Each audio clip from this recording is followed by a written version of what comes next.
Maestro Sir Anton, guro't vlogger na Pilipino, tagahatid ng balita sa bayan ay totoo. Mga benepisyo ng guro, kanyang tinatalakay. Sa video po natin ngayon mga maestro ay pag-usapan naman natin itong tungkol sa 15K across the board salary increase. Ayan. Pero bago natin alamin yan mga maestro, ayan, nais ko muna pong batiin ang lahat ng isang happy weekend, happy blessed Sunday. Sa ngayong araw po ay araw ng linggo. Ayan, bukas po ay another week. Ayan, and of course, sa darating pong Tuesday ay ang atin pong second Teachers Made Summative Test. Ayan, good luck po sa inyo. Good luck po sa inyong mga estudyante. And of course, bukas din ay gaganapin po ang State of the Nation Address or SONA ng ating Pangulong Bongbong Marcos. And of course, sa hanay po ng DepEd, sa atin po sa education sector, of course, dapat po ay aware po tayo at abangan din po natin ang babanggitin po ni Pangulong Marcos bukas sa kanya pong State of the Nation Address. Kasi diyan po natin malaman ano ba ang mga nagawa niya sa loob po ng isang taon. Ayan, in terms of the education po sa atin pong hanay sa DepEd. Ayan, nagawa ba yung kanyang mga pangako na binanggit last SONA or hindi?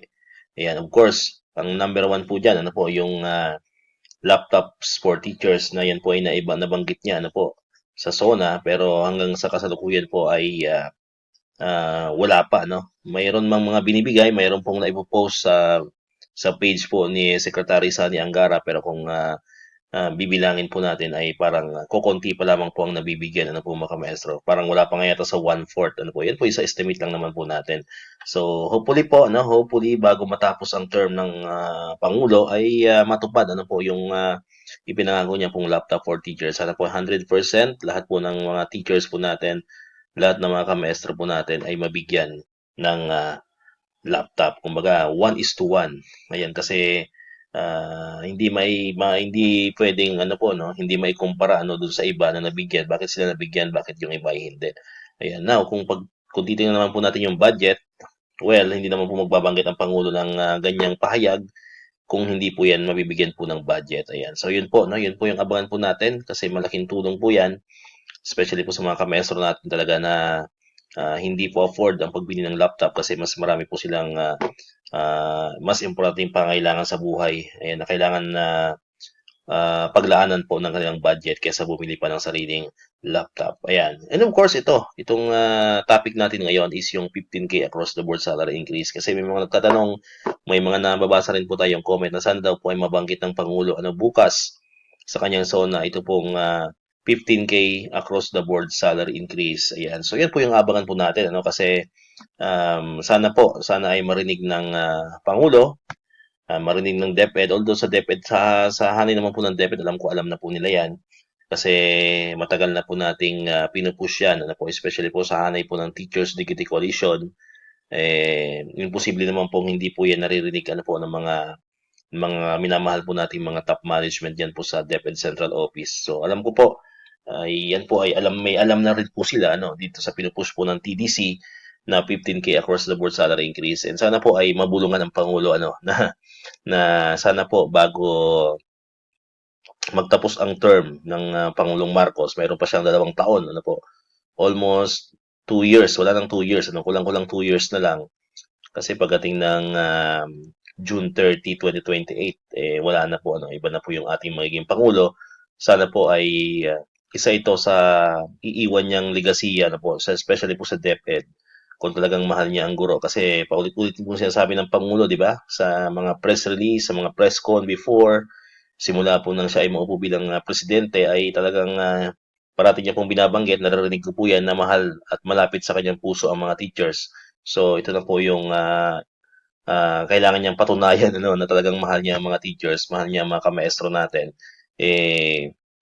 Implement niya po ito yung atin pong 15K across the board salary increase. Ayan, maganda kasi dito sa across the board, pantay-pantay pantay-pantay yung increase po natin. So regardless kung anong position mo sa DepEd, kasi ito ang makinabang naman dito ay hindi lang naman po teachers so pati ang mga non-teaching personnel ay kasama po dito once basta ikaw po ay employed under the Department of Education.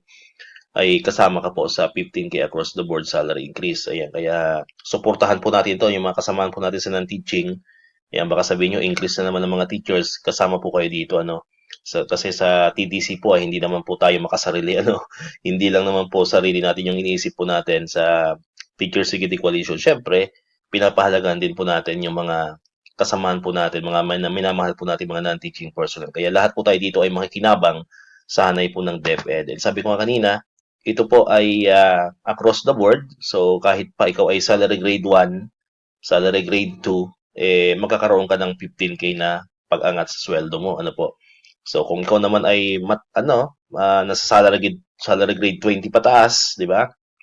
Salary grade 25, ano po, yung mga SDS, mga ganon, mga mataas na official po ng DepEd.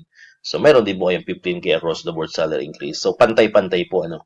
Pantay-pantay po yung increase na ibibigay po natin. Hindi po dito titingnan ko ano yung posisyon mo sa DepEd. Ayan. So, yun po yung maganda, ano po, dito sa atin pong 15K across the board salary increase. So, yan po yung abangan po natin, no? So, sana ay matupad, sana po ay marinig natin yan.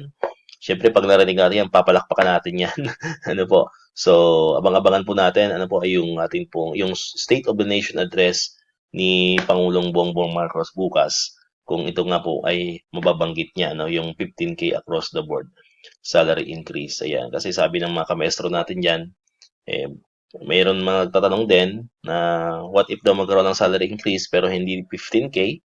So, tanggapin na natin, ano, ang mahalaga meron. Pero syempre, sabi nga natin, ang pinaka-ideal talaga is 15K tapos across the board pa. Ano po, kasi pag mas mababa pa sa 15K, ano po, mga 10K, mga ganyan. So, pag na-implement yan, ay babawiin lang ulit yan sa tax. So, wala, ang matitira sa atin ay kukunti lang. Ano? So, mas maliit pa rin. Ano? Parang hindi mo ramdam. Katulad itong salary increase natin ngayon, ano? Parang hindi natin masyado ramdam. Ano po, yung nasa third tranche na tayo, di ba? So, parang hindi natin masyado ramdam. So, unlike pag 15K, talagang mararamdaman natin yan kahit papaano.